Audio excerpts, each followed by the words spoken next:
اعوذ باللہ من الشیطان الرجیم بسم اللہ الرحمن الرحیم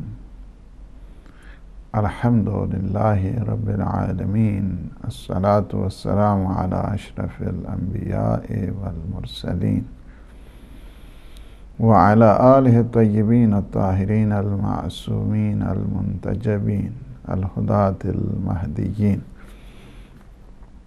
اما بعد فقد قال اللہ سبحانہ وتعالی فی محکم الکتاب المبین بسم اللہ الرحمن الرحیم ان اللہ یأمر بالعدل والاحسان وقال امام سید الساجدین زین العابدین علیہ الصلاة والسلام واما حق رعیتک بالسلطان فأن تعلم أنهم صاروا رعيتك لضعفهم وقوتك فيجب أن تعدل فيهم وتكون لهم كالوالد الرحيم وتغفر لهم جهلهم ولا تعاجلهم بالعقوبة فتشكر الله عز وجل علی ما اتاک من القوت علیہم۔ حقوق کے پروگرام میں اپنے تمام ناظرین اور سامعین کی خدمت میں ہدیہ سلام پیش کرتا ہوں۔ اللہ سبحانہ و تعالی سے دعا ہے کہ وہ ہمیں اپنے ان بندوں میں شمار فرمائے کہ جو حقوق کا پاس کرنے والے ہیں، حقوق کا خیال کرنے والے ہیں، حقوق کی نگہبانی کرنے والے اپنے خالصین بندوں میں ہمارا شمار فرمائے۔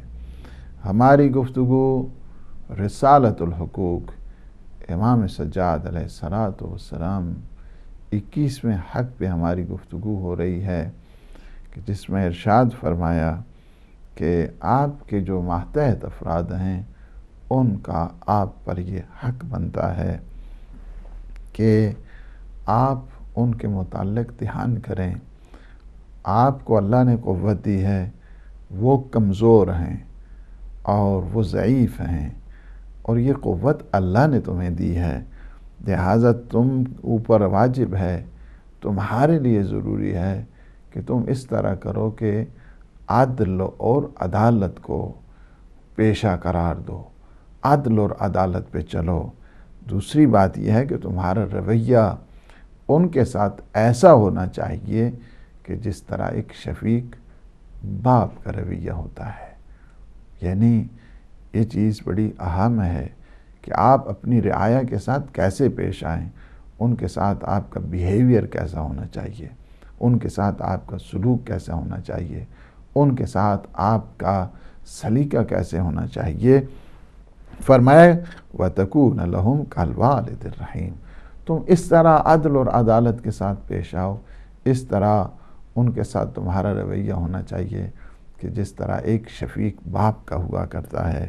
اور پھر یہ ہے کہ ان کی کوتاہیوں کو تم معاف کر دو اور انہیں سزا مت دو، اور پھر یہ ہے کہ تم شکر خدا کرو کہ اللہ سبحانہ و تعالی نے تمہیں یہ قوت عطا کی ہے۔ آپ نے دیکھا کہ یہاں پہ ایک بڑی جو امپورٹنٹ چیز ہے وہ یہ ہے کہ یہاں پہ 4 چیزوں کا تذکرہ امام علیہ السلام نے فرمایا۔ پہلی چیز یہ ہے کہ جو بادشاہ ہے اور حاکم ہے اسے چاہیے کہ وہ عادل ہونا چاہیے، جسٹ ہونا چاہیے، عدل اور عدالت کے ساتھ اپنی رعایا اور اپنے ماتحت جو افراد ہیں ان کے ساتھ پیش آئے۔ دوسری بات یہ ہے کہ بادشاہ کو چاہیے یا حکمران اور حاکم کو چاہیے، پریزیڈنٹ اور پرائم منسٹر کو چاہیے، یا جو بھی افسر بالا ہے اپنے سٹاف کے ساتھ اس کا رویہ کیسا ہونا چاہیے، اس طرح ہو کہ جس طرح ایک مہربان باپ کا ہوا کرتا ہے۔ تیسری بات یہاں پہ اس دعا کے حصے میں جو آپ دیکھ رہے ہیں اس رسالت الحقوق میں، تیسری چیز یہ ہے کہ اپنی رعایا اور اپنے ماتحت جو افراد ہیں ان سے خطائیں بھی ہو جاتی ہیں، ان سے لغزشیں ہو جاتی ہیں، ان سے مسٹیکس ہو جاتی ہیں، ان سے کوتاہیاں ہو جاتی ہیں، تو کیا کرے؟ ان کوتاہیوں کو حاکم کو چاہیے، افسر والا کو چاہیے، سلطان کو چاہیے، اور جو بادشاہ ہے اسے چاہیے کہ وہ معاف کر دے اپنی رعایا کی کمزوریوں کو۔ چوتھی چیز یہ ہے کہ خدا نے جو تمہیں یہ قوت دی ہے، یہ قدرت دی ہے، یہ غلبہ دیا ہے، تو اس قدرت اور سرفرازی پہ تمہیں شکر خدا کرنا چاہیے۔ دیکھیں، دنیا کا یہ نظام ہے، اور نظام اسی طرح ہی چلتا ہے۔ نہیں سارے لوگ افسر ہیں اور نہیں سارے لوگ ماتحت ہیں۔ کچھ اس طرح ہے کہ اتھارٹیز باہر کیف ہر ایک کی کم و پیش رہا کرتی ہیں، تو انہیں کس طرح اس اپنی اتھارٹی کو کس طرح کس انداز کے ساتھ اسے استعمال کرنا چاہیے اور مصرف میں لانا چاہیے۔ عدل اور عدالت ایک قائد اور ایک رہنما اور پیشوا کے لیے سب سے پہلی چیز ہوا کرتی ہے کہ وہ کیا کرے؟ جسٹس کے ساتھ پیش آئے، عدل اور عدالت کے ساتھ پیش آئے۔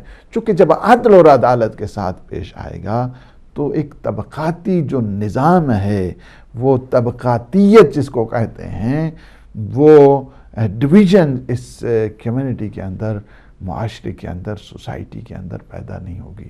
یہ جو ڈویژن پیدا ہوتی ہیں کہ کوئی غریب ہے، غریب تر ہوتا جا رہا ہے، امیر ہے، امیر تر ہوتا جا رہا ہے، امیری غریبی کا جو تصور ہے، اگر عدل اور عدالت ہو جائے تو یہ مٹ جاتا ہے۔ طبقاتی سسٹم وہاں پہ ہوتا ہے کہ جہاں پہ ظلم ہو رہا ہے، طبقاتی سسٹم وہاں پہ آتا ہے کہ جہاں پہ استبدادیت ہوا کرتی ہے، طبقاتی سسٹم وہاں پہ آتا ہے کہ جہاں پہ ڈکٹیٹرشپ ہوا کرتی ہے۔ اس لیے یہ ہے کہ قائد کو چاہیے، ایک رہنما کو چاہیے، ایک پیشوا کو چاہیے، ایک سلطان اور ایک بادشاہ کو چاہیے کہ وہ اپنی رعایا کے درمیان عدل کو قائم کرے۔ چونکہ عدل سے کیا ہوگا؟ دوسروں کے حقوق پامال نہیں ہوں گے، دوسروں کے حقوق ضائع نہیں ہوں گے، دوسروں کے حقوق غصب نہیں ہوں گے۔ اس لیے یہ ہے کہ سب کو اپنی رعایا میں سب کو ایک نگاہ سے دیکھے، یک نگاہ ان کی طرف توجہ ہو جائے، تاکہ جو دوسروں کے حقوق ہیں وہ غصب نہ ہوں۔ اور بڑا اچھا اشعار ہیں، خود مولوی کے اشعار میں سے بھی ہے کہ عدل چے بود وضع اندر موضعش، ظلم چے بود وضع در نا موضعش۔ عدل کا مطلب پتہ ہے؟ عدل کا مطلب یہ ہے کہ جو جس جگہ کی چیز ہے اسے وہاں پیر رکھنا، یہ عدل ہوتا ہے۔ اور ظلم کا مطلب یہ ہے کہ جو چیز اس محل کی نہیں ہے، اس جگہ کی نہیں ہے، اس مناسبت نہیں رکھتی ہے، اس کو وہاں پہ فٹ کر دینا، یہ ظلم ہوتا ہے۔ جو جس چیز کا اہل ہے، جو جس چیز کا ہے، اسے اس مکان پہ رکھنے کا نام عدل ہے۔ اور اگر ایک نامناسب کو، ایسی چیز کو کہ جس کی کوئی مناسبت نہیں ہے، جس کا کوئی محل نہیں ہے، اسے بے محل ٹھہرانے کا مطلب کیا ہے؟ ظلم ہوا کرتا ہے۔ عدل چے بود آب دے اشجار را، ظلم چے بود آب دادن خار را۔ عدل کا پھر فنکشن بھی بتا دیا ہے۔ عدل اسی طرح ہے کہ جب ایک معاشرے میں، جب ایک سسٹم میں عدل کا رواج ہو جاتا ہے، تو عدل ایسی ہے کہ جس طرح آپ درختوں کی آبیاری کر رہے ہیں۔ درختوں کی آبیاری کیا ہے؟ عدل ہے۔ لیکن اگر کانٹوں کو پانی دیا جا رہا ہے تو یہ ظلم ہے۔ اس وجہ سے یہ بات بڑی اہم ہے کہ ہر چیز کو اپنے مقام پر اور اپنی مناسبت کے ساتھ رکھنا، اس کو عدل کہتے ہیں۔ اور ہر چیز کو بے محل مصرف میں لانا، اور اس کی جو جگہ نہیں ہے اس جگہ پہ اس کو قرار دینا، یہ ظلم ہے۔ یہی چیز ہے۔ اگر آپ صدر اسلام سے چلے جائیں تو جو پیغمبر اسلام صلی اللہ علیہ وآلہ وسلم کے جو بھی جانشین بنے گا، انہی صفات جیسا ہوگا تو یہ عدل قرار پائے گا، اور اگر ان صفات جیسا نہیں ہوگا تو یہ ظلم قرار پائے گا۔ اس لیے عدل کیا کرتا ہے کہ ہر چیز کو اپنے محل پہ رکھنا ہے۔ ایک دفعہ یہی ہے کہ امام علی علیہ السلام سے پوچھا گیا کہ یہ فرمائیے کہ عدل افضل ہے یا جود و سخا افضل ہے؟ امام علیہ السلام نے فرمایا کہ عدل کیا کرتا ہے؟ چیزوں کو اس کی جگہ پہ رکھتا ہے، اس کی جگہ پہ جو اس کی مناسبت ہے، جو اس کا مقام ہے، جو اس کی منزلت ہے، اس پہ اسے رکھتا ہے۔ جبکہ بخشش اور جود کیا ہے؟ اس کی جگہ سے باہر نکالتا ہے۔ یعنی کیا مطلب ہے کہ سخی استحقاق سے زیادہ بھی دے دیتا ہے۔ تو یہ چیز ہے کہ عدل میں سب کا خیال ہوتا ہے، ہر چیز کو اپنے مقام پہ رکھنا ہے، ہر چیز کو اپنے موضع پہ رکھنا ہے، ہر چیز کو اپنے محل پہ رکھنا ہے۔ جبکہ جود و سخا کیا ہے؟ کسی خاص فرد سے متعلق ہوتا ہے، اور اس وجہ سے عدل کیا ہے؟ جود و سخا سے زیادہ افضل ہے۔ اور پھر حکومتوں کے لیے بھی یہ بات بتا دی گئی ہے کہ حکومتیں بھی اس بات پہ دھیان رکھیں کہ حکومتیں ظلم کے ساتھ چلنے والی نہیں ہیں۔ الملک یبقی مع الکفر ولا یبقی مع الظلم، کہ جس طرح پیغمبر اسلام کا بھی اور امیر المومنین کا بھی یہ فرمان ہے کہ فرمایا کہ ملک کفر سے تو چل سکتا ہے، حکومتیں کفر سے تو چل سکتی ہیں، لیکن ظلم سے نہیں چل سکتی ہیں۔ اس وقت بھی دیکھنے کی ضرورت ہے، اس وقت جو مڈل ایسٹ کے حالات، بالخصوص پاکستان کے حالات، ان پہ توجہ دینے اور انہیں اپنے آقا رسول گرامی صلی اللہ علیہ وآلہ وسلم کے اس فرمان کو دھیان میں رکھنے کی ضرورت ہے کہ حکومتیں کفر کے ساتھ چل سکتی ہیں، ظلم اور بربریت کے ساتھ، ٹائرنٹ کے ساتھ، ڈکٹیٹرشپ کے ساتھ حکومتیں کبھی باقی اور برقرار رہنے والی نہیں ہوا کرتی ہیں۔ اور پھر یہ ہے کہ آپ دیکھیں عدل زندگی کا وہ شعبہ ہے، وہ ڈائمنشن ہے کہ ہر دم زندگی کے ہر شعبے میں عدل اور عدالت بہر کیف ضروری ہے۔ آپ اگر دعوت انبیاء علیہ السلام کو دیکھیں تو وہاں کو بھی آپ کو بڑے اچھے طریقے سے نظر آئے گا کہ جتنی بھی انبیاء کی دعوتیں ہیں اور انویٹیشن ٹو اسلام ہے، انویٹیشن ٹو اللہ سبحانہ و تعالی ہے، سب کا سب کیا ہے؟ عدل کے اوپر مبنی ہے، جسٹس کے اوپر جو ہے نا وہ مبنی ہے۔ اس لیے آپ دیکھتے ہیں اللہ سبحانہ و تعالی نے بھی بتا دیا سورہ مائدہ کی آیت نمبر 8، 8 نمبر آیت ہے جس میں ارشاد فرمایا یا ایہا الذین آمنوا کونوا قوامین للہ شہداء بالقسط ولا یجرمنکم شنآن قوم علی ان لا تعدلوا اعدلوا هو اقرب للتقوی واللہ فاتقوا اللہ ان اللہ خبیر بما تعملون۔ یعنی کیا ہے؟ اعدلوا هو اقرب للتقوی واتقوا اللہ ان اللہ خبیر بما تعملون۔ یعنی صاحبان ایمان سے خطاب ہو رہا ہے، اے ایمان والو، اے صاحبان ایمان، خدا کے لیے قیام کرنے والے اور انصاف کے ساتھ گواہی دینے والے تمہیں بننا چاہیے۔ انصاف کے ساتھ یہ نہیں دیکھو کہ ہاں جی ہمارا رشتہ دار ہے، ہمارا قومی ہے، ہمارا دوست ہے، ہمارا عزیز ہے، یہ ساری فرینڈشپ، یہ ساری کمپینینشپ، یہ سب کا سب اللہ سبحانہ و تعالیٰ کے حضور اسی صورت میں قابل قبول ہے کہ جب عدل اور عدالت کے اوپر اس پہ چلا جائے اور کسی قوم کی دشمنی تمہیں اس بات پہ آمادہ نہ کرے کہ تم ظلم کی طرف جاؤ، اور فرمایا اعدلوا، اور تم کیا کرو؟ انصاف رکھو، ہمیشہ انصاف، عدل و عدالت سے تم، عدل و انصاف سے تم کام کرو کہ یہ کیا ہے؟ اعدلوا هو اقرب للتقوی، کہ یہ تقوی سے سب سے زیادہ جو قریب چیز ہے وہ کیا ہے؟ عدل اور انصاف ہے۔ اور اللہ کا تم کیا کرو؟ تقوی اختیار کرو، واتقوا اللہ ان اللہ خبیر بما تعملون، اور خدا کیا ہے؟ یقیناً تمہارے اعمال کو اچھی طرح جانتا ہے کہ تم کیا کر رہے ہو۔ دنیا کے سامنے انسان اپنی چیزوں بہت ساری چھپا سکتا ہے، اللہ سبحانہ و تعالیٰ کے سامنے کسی کی کوئی چیز چھپی نہیں ہے، وہ عالم السر بھی ہے، عالم الباطن بھی ہے، عالم السر والخفیہ ہے۔ انسان جو چھپ چھپ کے چیزیں کرتا ہے ان سب کو وہ اچھے طریقے سے جانتا ہے۔ بدبخت ہے انسان کے جو دوسروں سے چھپا کہتا ہے مجھے اللہ نہیں جانتا۔ نہیں، اللہ سبحانہ وتعالیٰ کے سامنے ہر چیز واضح ہے، واضح ہے۔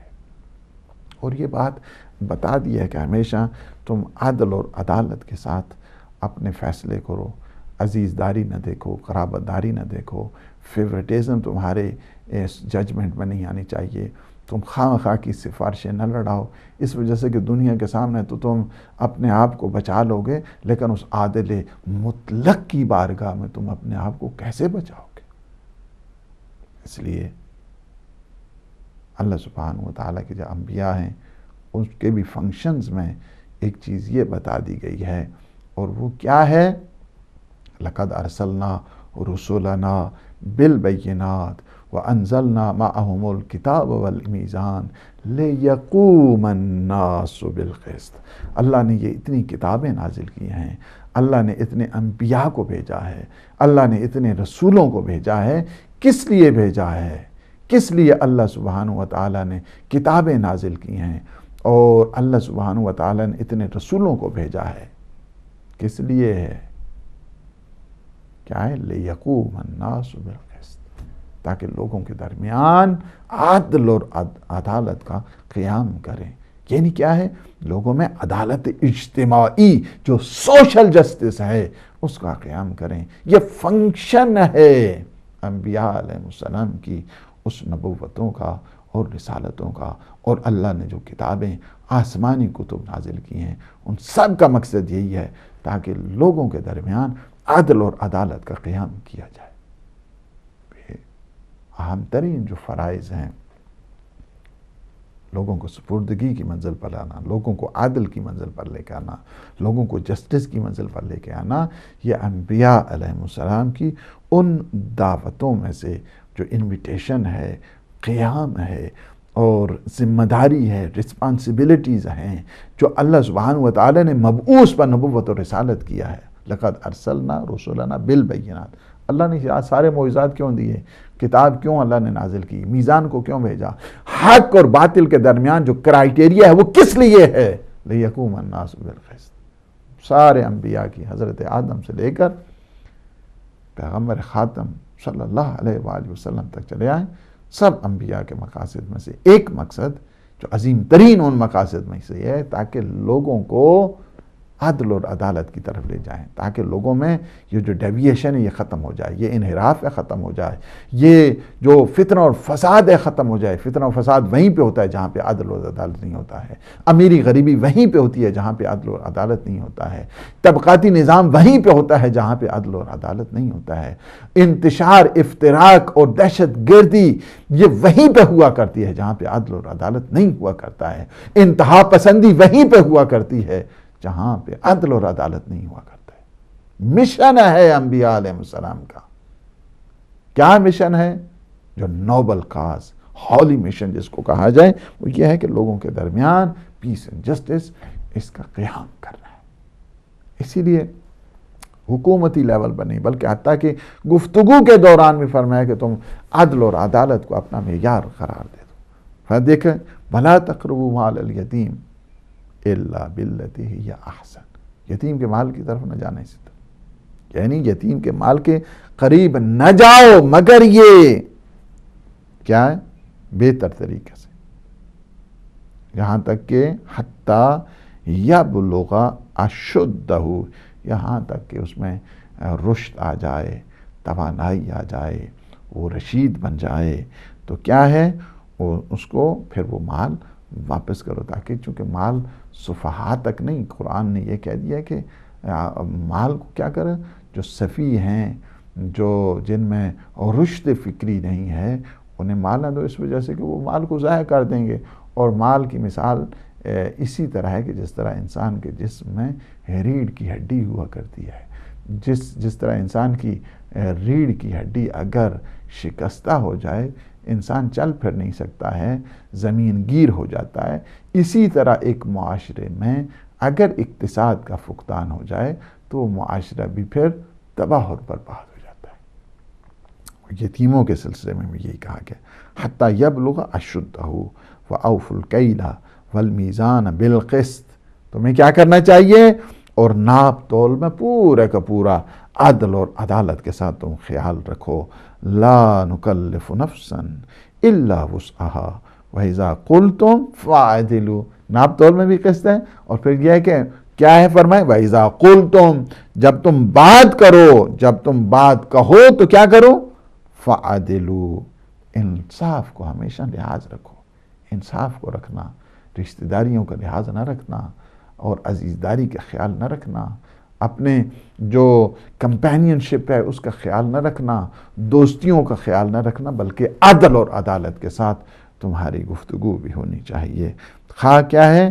وَلَوْ كَانَ ذَا قُرْبَا، اگرچہ تمہارے قریبی ترین بھی عزیز ہی کیوں نہ ہو، ان کے خلاف ہی تمہیں بات کرنی پڑے تو کوئی بات نہیں ہے، تم ہمیشہ عدل اور عدالت کا خیال رکھنا۔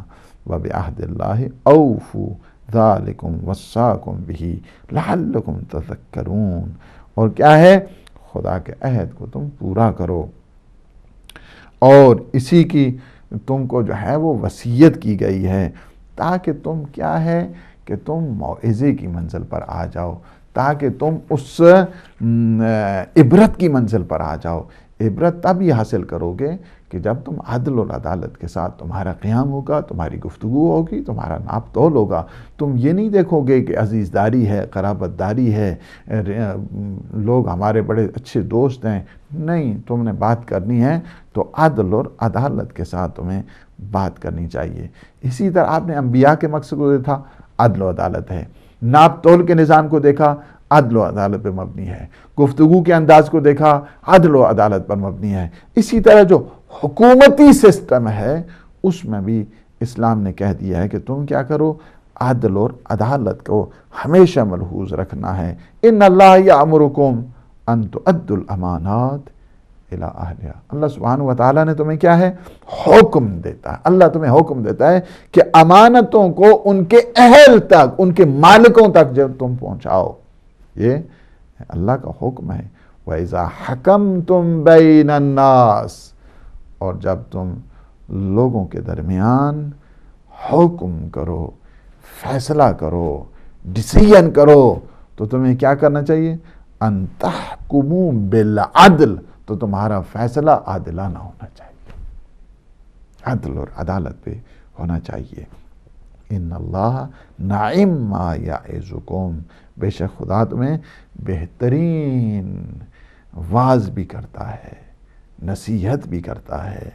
ان اللہ کان سمیعا بصیرا، اللہ کیا ہے؟ یقیناً سننے والا ہے اور دیکھنے والا ہے۔ تو کیا ہے کہ حکومتی جو سسٹم ہے، گورنمنٹل سسٹم کیا ہے، اس میں بھی کیا ہے؟ پیس اینڈ جسٹس جو ہے اس کو کار فرما ہونا چاہیے۔ گفتگو میں جب آپ کی کنورسیشن ہو رہی ہو اس دوران بھی جو ہے نا جسٹس کا خیال رکھا جائے۔ جب آپ ویٹ کر رہے ہوں، ناپ تول کر رہے ہوں، اس دوران بھی قسط کے ساتھ، عدالت کے ساتھ، ڈنڈی وہاں پہ بھی نہیں چلنی چاہیے، نہ گفتگو کے دوران ڈنڈی چلنی چاہیے، نہ ناپ تول میں نہ ہونی چاہیے، نہ حکومتی نظام میں کسی قسم کی دھاندلی ہونی چاہیے۔ ہر دفعہ کیا ہے اسلام نے کیا کہا ہے کہ تم عدل اور عدالت کے ساتھ ہمیشہ رکھو۔ جس طرح آپ نے دیکھا ان اللہ یامر بالعدل والاحسان، اللہ تمہیں ہمیشہ عدل اور احسان کا حکم دیا کرتا ہے۔ اللہ نے جتنے بھی خلیفے آپ نے دیکھے ہیں قرآن میں، دیکھیں سورہ صاد کی آیت نمبر 27 ہے، اس میں بھی یہی ہے کہ یا داؤد انا جعلناک خلیفۃ فی الارض فاحکم بین الناس بالحق، وہاں پہ بھی یہی ہے۔ خلیفے جتنے ان کا کام یہی ہوتا ہے۔ خلیفہ کا کام یہ نہیں ہے کہ کرسی پہ اگر ہاں جی آئے جی کرسی پہ چمٹ جائے۔ خلیفہ اسی خلیفہ حق وہ ہوتا ہے کہ جو دوسروں کے دکھ درد میں شامل ہوتا ہے، عدل اور عدالت کا قیام کیا کرتا ہے۔ کرسی پہ چمٹ جانے والے کا نام خلیفہ نہیں ہوتا ہے، اور حکومت پہ قبضہ کرنے والے کا نام بھی خلیفہ نہیں ہوتا ہے، بلکہ وہ تو ظلم کے زمرے میں آتا ہے۔ خلیفہ حق وہ ہوتا ہے کہ جو لوگوں میں عدل اور عدالت اور انصاف کے ساتھ کام کیا کرتا ہے۔ اور لوگوں کے حقوق کو دلاتا ہے۔ یہ ہمیشہ اللہ کے جو حاکم ہیں ان میں آپ دیکھیں گے تو آپ کو اچھے طریقے سے ملے گا کہ جو حکومتی سسٹم ہے، حکومت کا جو نظام ہے، اس کی بنیادیں یہی پر ہیں۔ اور پھر آپ نے دیکھا کہ یہ جو نظام ہے حکومتی لحاظ کے ساتھ کہ اس میں بھی عدل ہونا چاہیے، گفتگو میں عدل ہونا چاہیے، اور حتیٰ کہ انسان کے رویوں میں، انسان کے چلنے پھرنے میں اور انسان کی اداؤں میں، اس میں بھی عدل اور عدالت کو ہونا چاہیے۔ اور عدل جب انسان کی زندگی پر غلبہ کرتا ہے تو پھر وہ حقوق کا ہمیشہ خیال کرتا ہے۔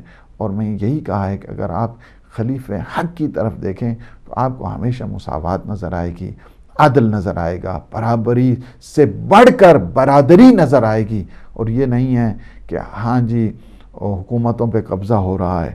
آپ کو اگر حقیقی معنوں میں صحیح جو سالم حکومت آپ نے دیکھنی ہے، اور جس حکومت پہ انسان فخر کر سکتا ہے کہ حکومت اور خلافت ہے تو خلافت الہیہ ہے، حکومت ہے تو حکومت الہیہ ہے، اس دوران اگر آپ حالات دیکھیں وہاں پہ طبقہ بندی نہیں ہے، بلکہ خود ان کی اپنی راہ و روش کو دیکھا جائے اور سیرت اور کردار اور اس لائف سٹائل کو دیکھا جائے، انسان سمجھ جاتا ہے کہ کس طرح۔ کہتے ہیں امیر المومنین جنگ جمل کی طرف ہیں، اور ایک منزل آتی ہے کہ جس منزل کا نام ہے ذی قار، اس جگہ کو کہتے ہیں۔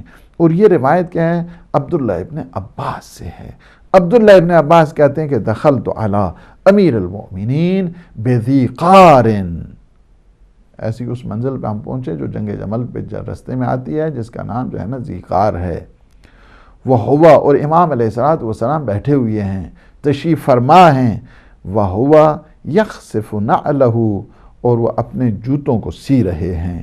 فقال علی، اور وہ جوتے کہ جن کے اوپر پیون پہ پیون لگے ہوئے ہیں، ان جوتوں کو پھر بھی سی رہے ہیں اور مجھ سے پوچھتے ہیں۔ عبداللہ ابن عباس کی روایت، عبداللہ ابن عباس کہتے ہیں کہ مجھ سے آقا اور مولا امیر المومنین پوچھتے ہیں ما قیمت ھذا النعل، ارے عبداللہ یہ بتاؤ کہ اس جوتوں کی کتنی قیمت ہے؟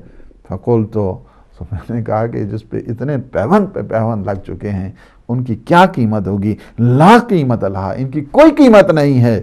مولا فرماتے ہیں فقال امیر المومنین، لاکھوں جانے فدا نام مقدس پر، فرماتے ہیں واللہ اللہ احب الی من امرأتکم الا ان اقیم حقا او ادفع باطلا، خدا کی قسم یہ جو تم کہتے ہو نا کہ یہ بے قیمت جوتے ہیں، یہ تمہاری اس قیمتی حکومت سے زیادہ قیمت رکھتے ہیں، یہ بے قیمت جوتے اس حکومت سے زیادہ قیمتی ہیں۔ پھر خود ہی جواب دیتے ہیں، اگر کوئی پوچھے یا امیر المومنین تو پھر کیوں حکومت کی ہے؟ آپ کے نزدیک تو ان جوتوں سے زیادہ اس کے جو کہتے ہیں کہ بے قیمت جوتے ہیں، اس سے زیادہ یہ حکومت بے قیمت ہے، تو پھر آپ کیوں حکومت کر رہے ہیں؟ جواب میں فرماتے ہیں الا ان اقیم حقا او ادفع باطلا، اس وجہ سے کہ مظلوموں کا حق بغیر حکومت کے حاصل نہیں ہوتا ہے، حق حاصل نہیں ہوتا ہے، اور باطل سے کنارہ کشی حکومت کے بغیر نہیں ہو سکتی ہے۔ اور حق کا بول بالا ظاہر ہے کہ حاکم ہوگا، نظام ہوگا، ایک سسٹم ہوگا، اس کے تحت مظلوموں کا حق بھی لیا جائے گا، حق کی بالادستی بھی ہوگی اور باطل سے کنارہ کشی بھی ہوگی، اس وجہ سے کہ ظالموں سے مظلوموں کا حق لینا بغیر حکومت کے نہیں ہو سکتا، اس لیے میں حکومت کر رہا ہوں۔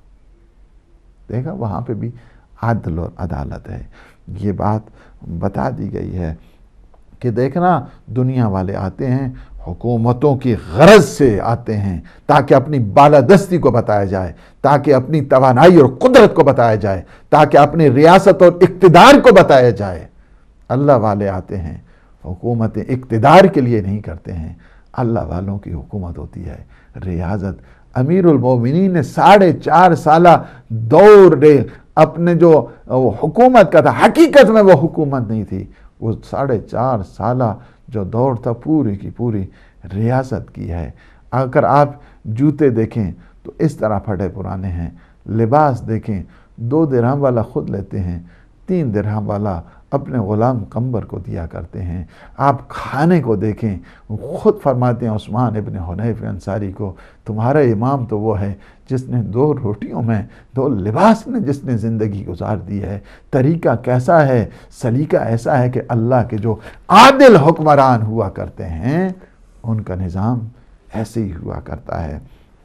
پھر عدل اور عدالت کے ساتھ 1 لمحہ کی زندگی، 1 ساعت کی زندگی، 1 گھنٹہ کی زندگی، وہ فرماتے ہیں کہ انسان کی 70 سال کی عبادت سے افضل ہے۔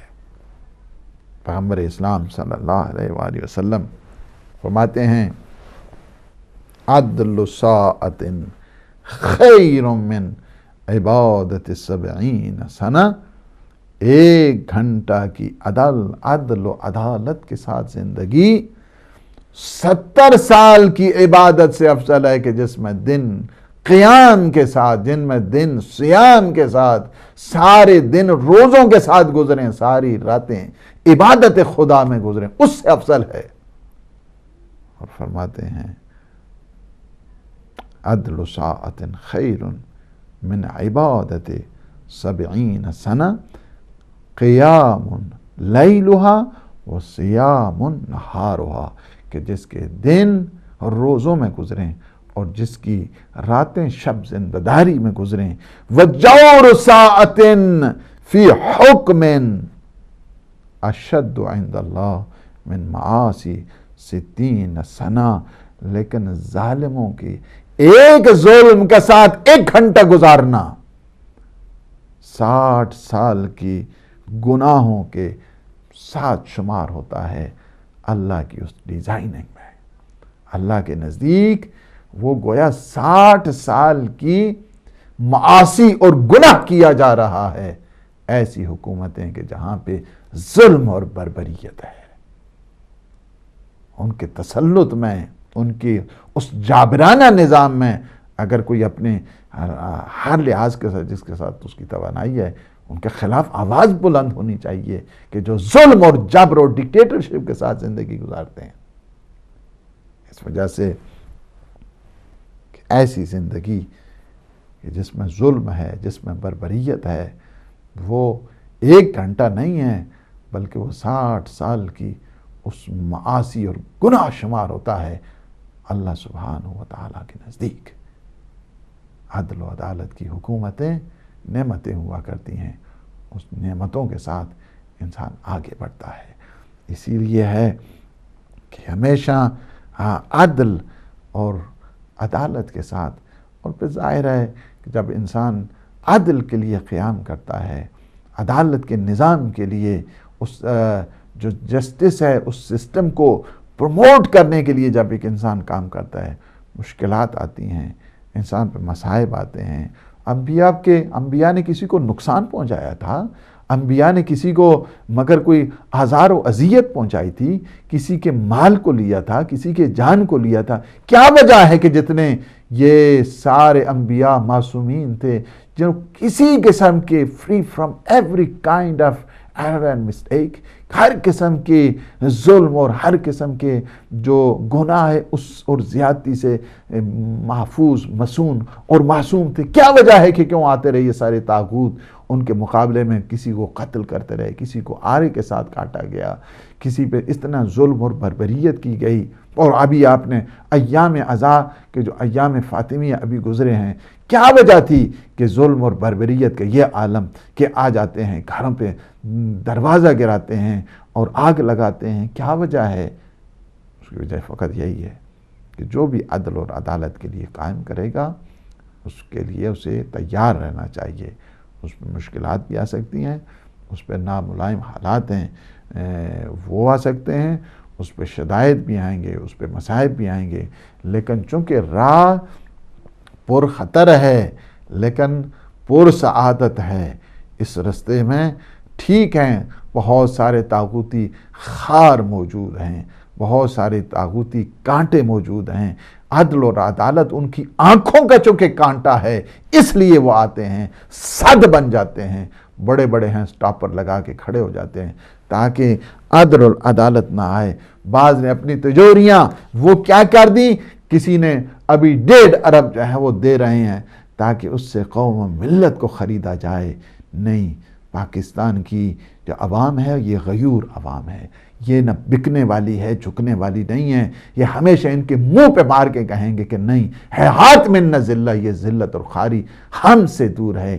یہ جو بکے ہوئے جھکے ہوئے وہاں پہ آ کر حکومتوں میں، ان کی کوئی حیثیت نہیں ہے، نہ ان کا کوئی شرف ہے، چاہتے یہ ہیں کہ قوم کو بھی بے شرف کر دیں۔ اور یہی بات ہے کہ ہمیشہ عدل اور عدالت کی طرف، اور جو اس سلسلے میں آتا ہے اسے کوئی پریشانی کی کوئی ضرورت نہیں ہے، کوئی ملامت کی ضرورت نہیں ہے، اس میں اسے استقامت کی ضرورت ہے۔ امیر المؤمنین علی ابن ابی طالب علیہ السلام فرماتے ہیں علیک بمنہج الاستقامہ فإنہ یکیبک الکرامہ ویکفیک الملامہ۔ فرمایا کہ ہمیشہ استقامت کے ساتھ ڈٹ کے رہو، عدالت کے رستے میں پائیداری، پائیداری تمہارا اختیار ہونا، تمہارا کیا ہے، تمہارا سسٹم ہونا چاہیے، پائیداری کے ساتھ رہو، کوئی تمہیں پامال نہیں کر سکے گا۔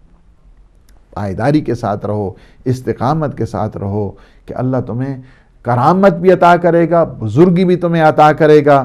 اور اگر تم پہ کوئی جو ملامتیں، یہ جو سرزنش کرنے والے ہیں، کینہ اور حسد اور بخل کرنے والے ہیں، اللہ تمہارے لیے کافی ہو جائے گا، تمہیں کوئی پریشان ہونے کی ضرورت نہیں ہے۔ اس وجہ سے کہ استقامت، پائیداری کے ساتھ اللہ نے کرامت کو رکھا ہے، بزرگی کو رکھا ہے، شرافت کو رکھا ہے۔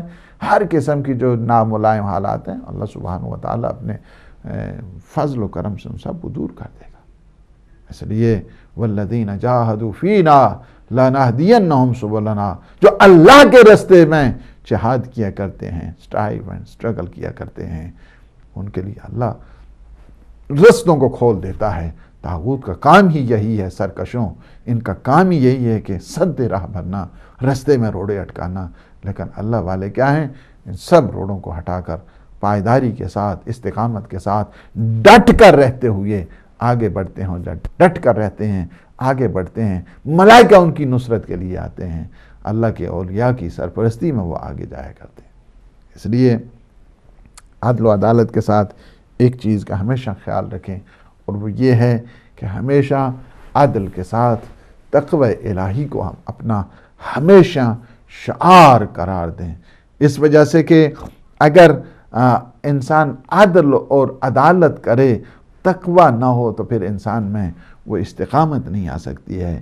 اسی لیے فرمایا گیا امیر المؤمنین علی ابن ابی طالب علیہ السلام نے تقوی کو کی سپورٹ کے لیے اور تقوی کی اسسٹنٹ کے لیے، تقوی کی مدد کے لیے اور تقوی کی استعانت کے لیے 3 اہم چیزیں بتا دی ہیں کہ ہر وہ شخص کے جو عدل اور عدالت کا راہی ہے، عدل اور عدالت کی طرف جا رہا ہے، عدل اور عدالت کا مسافر ہے، اسے چاہیے کہ ان 3 چیزوں کو دھیان میں رکھے۔ امیر المؤمنین the commander of the faithful فرماتے ہیں استعین علی العدل، عدل کو کیا کرو تم، یعنی عدل اور عدالت کے لیے تمہیں 3 چیزوں کی مدد لینا ہوگی تاکہ تم عدالت پہ پائیداری اور استقامت اور اس پہ تم ڈٹ سکو۔ 3 چیزیں تمہارے لیے ضروری ہیں۔ استعین علی العدل کیا ہے؟ بحسن نیہ، ایک چیز حسن نیت کو رکھو، یہ پہلی چیز ہے۔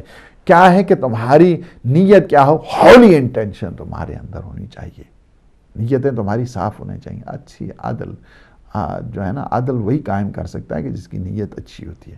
جتنی آپ کی نیت اچھی ہوگی، جتنے آپ میں انٹینشن اچھی ہوگی، جتنا آپ خوبی کے ساتھ سوچ کر اچھی کیا ہے گڈ تھاٹ اور ساؤنڈ انٹینشن کے ساتھ جب آپ جائیں گے اللہ بھی آپ کی مدد کرے گا. بحسن نیہ وقلت طمع، لوگوں میں خواہ مخواہ کی توقعات، ایکسپیکٹیشن، ٹو مچ ایکسپیکٹیشن جو ہے نا پبلک سے مت رکھو تم، اپنی رعایا سے، اپنے سٹاف سے، اپنی لیبر سے ٹو مچ جو ایکسپیکٹیشنز ہیں، توقعات ہیں، اسے نہ رکھو. اور تیسری چیز کیا ہے؟ وَكَثْرَةِ الْوَرَى، زیادہ سے زیادہ تم تقوی الہی کیا ہے؟ پائٹی، زیادہ سے زیادہ تم تقوی الہی اختیار کرو. کیوں؟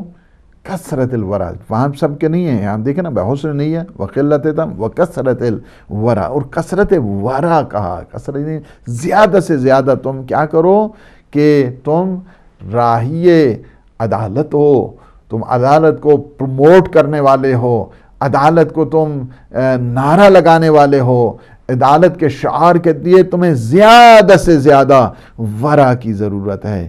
اس وجہ سے کہ اگر ایک انسان تقوی کو بھول جائے گا تو وہ پھر حق و حقانیت کی طرف نہیں بڑھ سکے گا. اس سے زیادہ تقوی اختیار کرو. تقوی کیا؟ یہ تمہاری اس جو عدل اور عدالت کے نظام ہے تمہارے لیے بہترین معاون ثابت ہوگا. یہ تقوی تمہارے لیے بہترین اسسٹنٹ ثابت ہوگا. تو کیا ہے کہ آپ نے عدل اور عدالت کا قیام کرنا ہے، تو عدل اور عدالت کے قیام کے لیے آپ کو کچھ سپورٹرز چاہیے، آپ کو کچھ معاون چاہیے. اس میں سے سب سے پہلا جو معاون ہے، آپ کی جو اسسٹنٹ کرے گا، آپ کی جو سپورٹ کرے گا، وہ آپ کی اچھی نیت ہوگی. دوسرا یہ ہے کہ خواہ مخواہ کی توقعات جو ہیں ان سے اپنے آپ کو، ٹو مچ جو ایکسپیکٹیشنز ہیں اس سے اپنے آپ کو بچاؤ. تیسری چیز یہ ہے کہ زیادہ سے زیادہ عبادت خدا، تقوی الہی، واجبات کو تم انجام دو، محرمات سے تم اپنے آپ کو بچاؤ تاکہ تم صحیح معنوں میں تقوی کی طرف آگے بڑھو. اسی وجہ سے کہ جو اللہ سبحانہ و تعالیٰ کے بندے ہوا کرتے ہیں، تقوی، خضوع، خشوع اس کی وہ منزل ہوتی ہے. اگر آپ حضرت عیسیٰ علیہ السلام کو دیکھیں، ایک دفعہ اپنے حواریوں کو بلا کے فرماتے ہیں آ جاؤ تم سارے جب آ گئے تو ان سب کے پاؤں دھو دیے.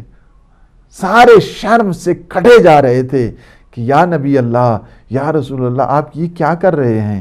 ہمارے پاؤں دھو رہے ہیں، ہمارا حق بنتا ہے کہ ہم آپ کے پاؤں دھوئیں. کہا کہ یہ فروتنی کی منزل ہے، یہ کیا ہے؟ ہمبلنس کی منزل ہے، یہ کیا ہے کہ انسان کے خضوع اور خشوع کی منزل. میں تمہیں یہ سکھا رہا ہوں تاکہ میرے بعد بھی تم ہمیشہ خضوع اور خشوع کو اپنی زندگی کا سرمایہ قرار دینا. خضوع خشوع سے کیا ہوتا ہے؟ حکمتیں پروان چڑھا کرتی ہیں. اور تکبر سے کیا ہے؟ انسان ذلیل و خوار ہوا جایا کرتا ہے. ہمیشہ نرم زمین ہوتی ہے کہ جس سے پھول پتے نکلا کرتے ہیں. سخت زمینوں سے کبھی انسان شجر کاری نہیں کر سکتا ہے. بات بتا دی ہے. اگر آپ چاہتے ہیں آپ کی ترقی ہو، آپ کا کمال ہو، تو آپ ہمیشہ نرمی اختیار کریں. زندگی کے سلیقوں میں یہی ہے، اپنی زندگی کو نرمی، سختی سے انسان کسی منزل تک نہیں پہنچتا ہے. کیا ہے کہ اگر آپ نے گندم بونی ہے تو آپ پتھر کے اوپر رکھیں گے تو گندم وہاں پہ نہیں ہوگی، دانے ضائع ہو جائیں گے، آپ کی انرجی ضائع ہو جائے گی. اگر آپ سختیاں اور آپ اس میں رہیں گے ریجڈنس کے ساتھ. ڈاگمیٹک تھاٹ ہمیشہ انسان کو ذلیل کرتی ہے. ہمیشہ نرمی کے ساتھ، خضوع کے ساتھ، خشوع کے ساتھ. اللہ کے جتنے بندے ہیں ان میں یہ ہمیشہ کوالٹیز ہیں. ان کوالٹیز میں سے ایک یہ ہے کہ وہ کیا ہوتے ہیں؟ خاضع اور خاشع بندے ہوا کرتے ہیں، تقوی الہی سے سرشار ہیں. آپ اگر پیغمبر اسلام صلی اللہ علیہ وآلہ وسلم کی ان تعلیمات کو دیکھیں اور کوالٹیز کو دیکھیں، اللہ سبحانہ و تعالیٰ کیا فرما رہا ہے کہ یہ کیا چیز ہے کہ لوگ سارے کے سارے جوک در جوک آپ کی طرف آ رہے ہیں. اس کی وجہ یہ ہے کہ آپ میں وہ نرمی ہے، حضور خشوع ہے، اخلاق کریمانہ ہے. لوگ آتے ہیں جو متکبر ہوتے ہیں، لوگ ان کے قریب نہیں آتے. متکبر ہمیشہ اکیلا رہ جاتا ہے. تکبر کرنے والا تنہا ہوا کرتا ہے. لوگ اس کے قریب تک نہیں آتے ہیں۔ اور پھر آپ دیکھیں پیغمبر اسلام صلی اللہ علیہ وآلہ وسلم، دو روایتیں ہیں اور دونوں کی طرف جو ہے نا وہ توجہ دینے کی ضرورت ہے۔ فرماتے ہیں پہلی چیز کیا ہے کہ من اعان مؤمنا مسافرا، یہ دیکھیں زندگی کے طریقے بتائے ہیں۔ اگر تم نے پریشانیوں سے دور ہونا ہے، خضوع خشوع کی طرف لے کر گئے، عدالت کی طرف لے کر گئے، اور کیا ہے تقوی پروردگار کی طرف لے کر گئے۔ فرماتے ہیں من اعان مؤمنا مسافرا فرج اللہ عنہ 73 کربا، جو کسی مسافر مومن کی مدد کرے گا اللہ اس سے 73 قسم کی جو مشکلات ہیں، مصیبتیں ہیں، غم و اندوہ ہے، وہ ختم کر دیتا ہے، غم و کرب کو ختم کر دیتا ہے 73 قسم کے، 73 قسم سے 73 kinds of difficulties and troubles، ہر قسم کی 73 قسم کی جو غم ہیں، مشکلات ہیں، شدائد ہیں، مصائب، ان کو کافور کر دیتا ہے۔ کیا ہے کہ جو کسی مومن مسافر کی مدد کرتا ہے، ٹریولر ہے، سفر پر ہے، وَأَجَارَهُ اللَّهُ، ایک تو یہ ہے 73 قسم کی مصیبتیں ختم، پریشانیاں ختم، غم ختم۔ وَأَجَارَهُ فِي الدُّنْيَا وَالْآخِرَةِ مِنَ الْغَمِ، دنیا میں بھی اس کے غم دور کرتا ہے، آخرت میں اس کا غم دور کرتا ہے۔ وَالْحَمْ، اور ہر قسم کے جو اس کا مشکلات ہیں اس کو بھی ختم کرتا ہے۔ وَنَفَّسَ كَرْبَهُ الْعَظِيمِ يَوْمَ يَغُصُّ النَّاسِ بِأَنفَاسِهِمْ، اور قیامت کے دن جب کہ ہر ایک پریشان ہوگا، جس کا کیا ہے کہ تنگی نفس، سانس رک رک کر آئے گا اس قیامت کے میدان میں، اس قدر پریشانی کی حالت میں ہوگا، تو اس مصیبت سے بھی اللہ سبحانہ وتعالیٰ اسے بچائے گا۔ ہمبلنس، تقوی، way of dealing, life style, سیرت، اس طرف متوجہ کیا۔ اور پھر فرماتے ہیں، دیکھیں حضور اکرم صلی اللہ علیہ وآلہ وسلم فرماتے ہیں ستۃ من مروءۃ ثلاثۃ منہا فی الحضر وثلاثۃ منہا فی السفر۔ اگر تم چاہتے ہو جوان مردی سیکھو، جوان مردی سیکھو، مرد بننا چاہتے ہو تم، تو تمہیں 6 کوالٹیز ہونی چاہیے، تمہیں 6 کوالٹیز ہونی چاہیے۔ کیا ہے 6 کوالٹیز؟ 6 کوالٹیز، ایک تو یہ ہے کہ انسان اپنے وطن میں ہے، انسان حضر میں ہے، انسان اپنی منزل پر ہے، انسان اپنے ٹاؤن میں ہے، تو 3 تو کوالٹیز اس کے اپنے ٹاؤن کے لیے ہیں، اس کے اپنی ریزیڈنس کے لیے ہیں، اور اس کے جہاں پہ وہ زندگی گزارے وہاں کے لیے، اور 3 کوالٹیز اسے آبزرو کرنی چاہیے کہ جو حالت سفر ہے اس میں 3 کوالٹیز کہ جو اسے اپنے وطن میں، اپنی جگہ جہاں پہ وہ رہتا ہے، رہائش ہے، اسے وہ آبزرو کرنا چاہیے۔ فَأَمَّا الَّتِي فِي الْحَضَرِ فَتِلَاوَةُ کتاب اللہ، گھر میں ہے تو کیا کرے، وطن میں ہے تو کیا کرے کہ کتاب خدا، اللہ سبحانہ وتعالی کی جو کتاب ہے، ہولی بک آف اللہ سبحانہ وتعالی، زیادہ سے زیادہ کیا کرے، تلاوت کرے، کنٹمپلیشنز کی منزل پر آئے، فکر کرے۔ تلاوت قرات نہیں کہا ہے، تلاوت کا، تلاوت میں فکر ہوا کرتا ہے۔ یہ اللہ کی آیات مجھ سے مخاطب ہے، مجھ سے مخاطب ہے، پہلی چیز۔ اور دوسرا کیا ہے، وَعِمَارَةُ مَسَاجِدِ اللَّهِ، اللہ کی مساجد کو آباد کرے، جائے مسجد میں، اللہ کے گھر کی طرف جائے، ایک ایک قدم اللہ کی مسجد کی طرف جانا، ایک قدم جانا 1000 روایات میں 100 نیکیاں ایک قدم کے اوپر لکھی جاتی۔ عمارت مساجد اللہ واتخاذ الاخوان فی اللہ، اور اپنے اچھے دوست بنائے، بھائی بنائے، اچھی فرینڈشپ ہونی چاہیے، دوست احباب اس کے ہونے چاہیے۔ وطن میں تو اس طرح ہو نہ کہ ہر ایک کے ساتھ جو ہے نا وہ بنا کے بیٹھ جائے اور پھر ساتھ، نہیں، ایسا نہیں۔ فرینڈشپ اپنے بھائیوں کے ساتھ، دوستوں کے ساتھ، احباب کے ساتھ صلہ رحم کرے، اتخاذ، جذب کرے اپنے بھائیوں کو، نزدیک لائے انہیں۔